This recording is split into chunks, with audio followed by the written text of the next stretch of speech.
Deviant Crow here, and I welcome you to my new series, Comment Destruction, where we take a comment and we destroy it.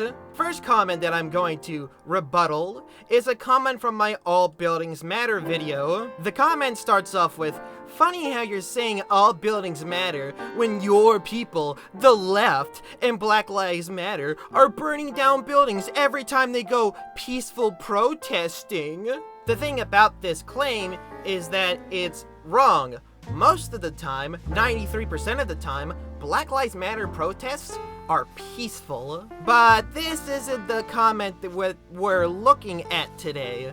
We're looking at a different comment, a reply to my reply to him. The comment starts off by going, "Yeah, you're right, 93% of Black Lives Matter protests are peaceful. Those include Ferguson, Baltimore, New York, Chicago, Minneapolis, Los Angeles, Kenosha, Philadelphia, San Jose. Yeah, those protests were mostly peaceful. Shall I say, get the fuck out?" The first problem with this is that he notes 10 examples of towns that had not so peaceful protests.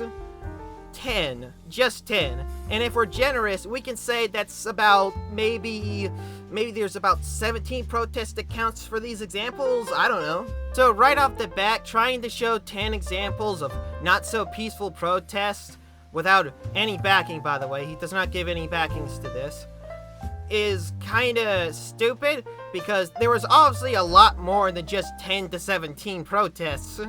Especially in smaller towns where it's not covered. You also have to deal with the fact that there's a media bias. Hey, maybe those protests are mostly peaceful, and there is some rioting and looting going on.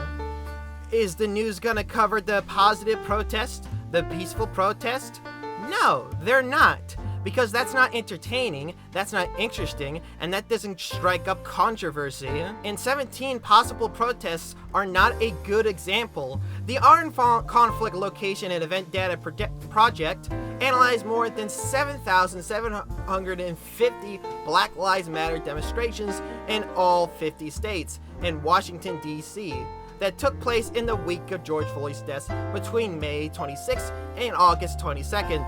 Their report states that more than 2,400 locations reported peaceful protests, while fewer than 220 reported violent demonstrations.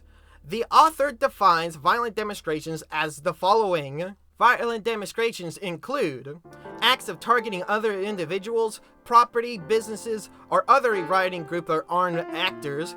Their definition also includes anything from fighting back against police, to vandalism, property destruction, looting, road blocking, using barricades, and burning tires or other materials. In cities where protests did turn violent, these demonstrations are largely confined to specific blocks. So in actuality, it's less of a whole protest getting violent, and more of a protest having some parts where it's violent. He even tries to argue that they're not peaceful, because apparently the studies don't consider riots dangerous, even though in actuality they do. If there's even anything slightly bad about these statistics, it's the fact that they count a whole protest as violent, even if it's only some areas that there's a violent protest in. What he's trying to claim is actually the exact opposite. If there's a major protest going on in a town and only one block of that is considered dangerous or rioting and has looting, then the whole thing is considered a violent protest. And like I said about media bias, if there is a protest like that happening, then guess what? The news is only going to focus on the dangerous part of it.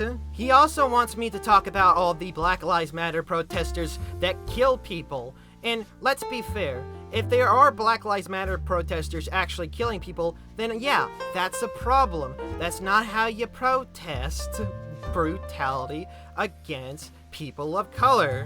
However, how many people are actually being killed in these protests? is a different thing. In June, where the protests were coming at an all-time high, only 19 people were supposedly killed by Black Lives Matter protesters. And here's a fun fact. It's important to note that not all of the reported deaths happened at or during protests. Some of the deaths occurred in the same cities as protests or while protests were happening, but they did not occur at the site of the protests. Of the deaths reported by Forbes, 17 people have been identified and 2 have not. 14 identified deaths were black people. And of the 14 black people killed, 6 were either not directly involved in the protests or were killed after the protest took place, or the death's relation to protests is under investigation. So you can't even confidently say there's a lot of provable ones as of late. But let's just say that there was, in fact, 19 people killed in these protests by protesters. Would that be as bad as the amount of black people killed by the police? Let's find out. There are about 42 million black Americans in the US. For every 1 million, 31 are killed by the police. By comparison, there are 197 million white Americans in the US. For every 1 million, 13 are killed by police. Black Americans account for less than 13% of the US population, but are killed by police at a more than double the rate of white Americans. In relation to the Post claim, in 2019, 250 black people were fatally shot by the police. Of the 250 killed, 14 were unarmed, according to the Washington Post's data. Now, you might be saying, haha, but only 14 were unarmed. The rest had guns. They had guns. Here's the problem with that. The Second Amendment exists. It doesn't matter if they were armed. They have the right to have a weapon. The statistic I'm using doesn't even say if the people that were armed actually fired the weapon. They could have just had a weapon on them, and to be fair, they have the right to do that. The Second Amendment right to be armed. Another interesting thing about those protests, that unlike cases like Breonna Taylor's, the people that killed other people during protests were actually fucking convicted of crimes and charged. The person who killed David Dorn was charged with first-degree murder. Chris Beatty and Natalia Kelly were killed by people that are not even confirmed to be protesters. James Scurlock, a 22-year-old black man, was shot and killed after an argument with a bar owner during a protest in Omaha on May 30th. Jacob Gardner, the owner, has not been charged in his death. And also, here's another interesting thing. James Gardner is a fucking white supremacist. So one of the supposed deaths caused by Black Lives Matter protesters was not caused by Black Lives Matter protesters and was actually caused by a white supremacist. That's kind of the opposite of a Black Lives Matter protester. Barry Perkins III was murdered by a FedEx driver in St. Louis while peacefully protesting. It was later confirmed that Barry Perkins' death was accidental. David McAdie was a 53-year-old black man and was shot and killed on the morning of June 1st by police as the Kentucky National Guard dispersed the protest crowd. Meanwhile, a white guy who shot an AK-47 at police was taken into custody alive. Robert Forbes, a 56-year-old black man, was hit by a car while he was peacefully protesting in Bakerside, California. He died a few days later, on June 6th. Police are investigating and seeking the witness of the incident. Forbes' sister said he was a very sweet person. Everybody cared for him. He had a lot of friends. His family loved him. The person who ran over and killed Robert Forbes was a drug dealer. He dealed drugs. He was arrested back in February for doing drugs. Gee, a white guy being peacefully detained by police for supposedly having drugs in his system or on him.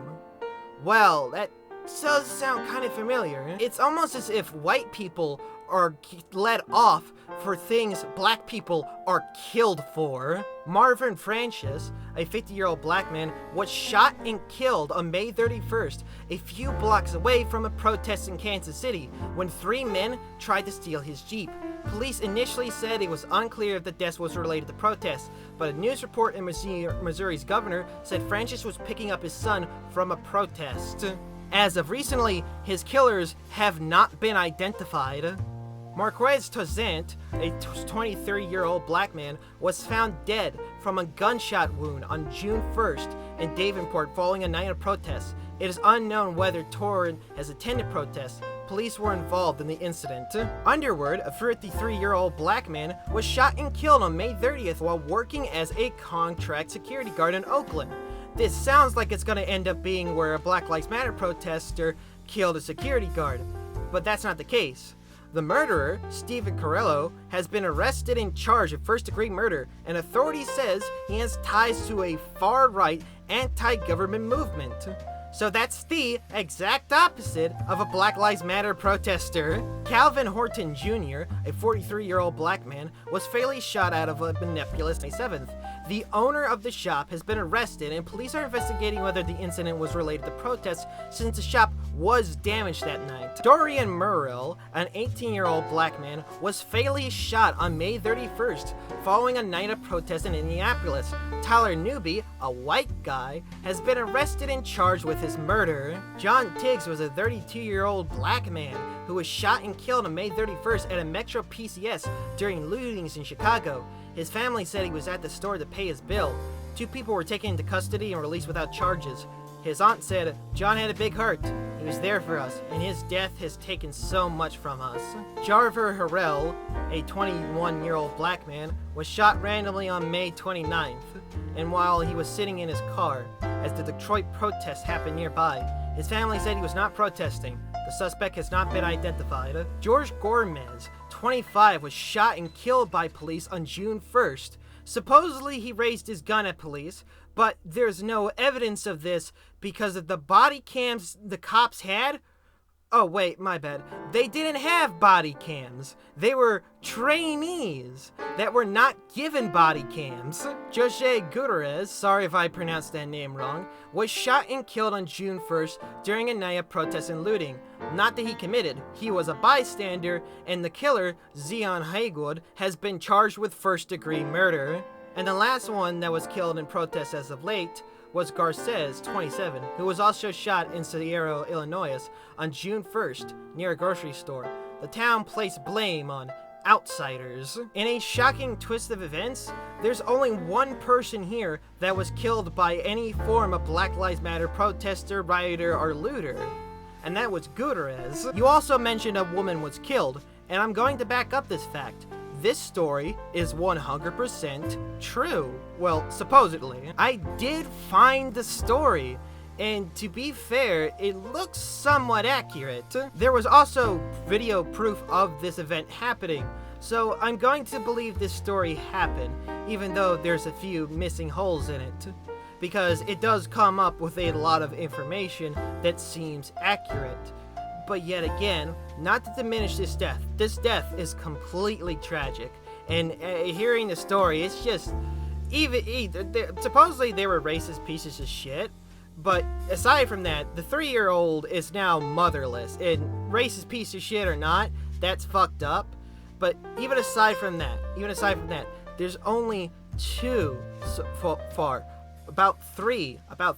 Only 3 cases of a Black Lives Matter protester killing someone. And to clarify and be fair, this is as of this year. The 2016 shooting of Dallas police officers was only done by one person.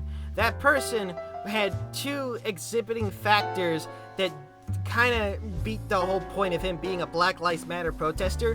1, he was an Army veteran. So there is possible PTSD stuff in there, and also other mental issues that might have been caused by serving in the military. Another thing is that he was kind of a racist, racist against white people, which I know, yes, they do exist, and we do admit they exist, believe it or not. But yet again, his claims of Black Lives Matter protests not being peaceful is completely exaggerated. Most Black Lives Matter protests are in fact peaceful, and when there is deaths relating to Black Lives Matter protests, they almost never have anything to do with the protest in hand. And if we compare this shit to the black people getting killed by cops, it's still very small compared to that. The point of my video was to mock people that use the hashtag #AllLivesMatter because it's hypocritical. They often want to downplay shootings by cops, but they also want to say that Black Lives Matter protests are dangerous, even though they aren't nearly as dangerous as people claim them to be. If these All Lives Matter people really believe that all lives mattered, then why do they keep downplaying systemic racism? Why do they keep downplaying when cops kill unarmed black people? I'll give you the simple answer. They don't think all lives matter. They want people to shut up about these people getting killed by cops. And if you're going to bring up that white people are also shot by cops, then guess what, buddy? That's also a problem too. I totally believe that there are cases where cops have killed unarmed white people, but that's a problem with the police. There needs to be major reform to the police. Sure, most of the killings they are doing are mostly racially motivated or against black people, but the fact that they are killing a lot of people is still a problem, and we should unite together on that, not just go, oh well, all lives matter. If you truly believe that all lives matter, then you should see the overwhelming amount of police killings of people and think, hold on, there's a problem there. The lives that matter are being killed. This video took a lot of research which I have sources for down below, and that includes sources for the 2 attacks he mentioned. And I would like to also clarify something else. This video was very hard to research.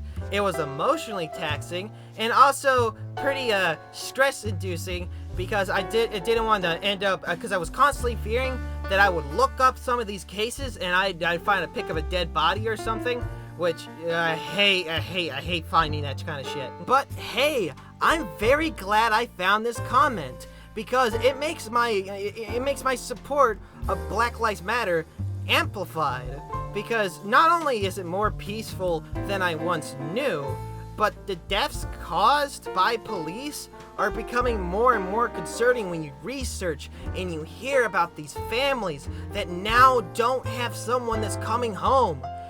In some of these cases, there's a person that won't be able to go home to his family anymore. And that's tragic. Some of the people killed had kids. It's all really depressing, but at the end of the day, I'm glad I was at least able to show that Black Lives Matter protests aren't that bad, aren't that evil, and most of the protests that have been going on of late have not resulted in too many deaths. Hell, very few at all. Originally, I was gonna end this video with a whole bit about me destroying this comment in some wacky way, but I'm not gonna do that because it would come off as a bit insensitive.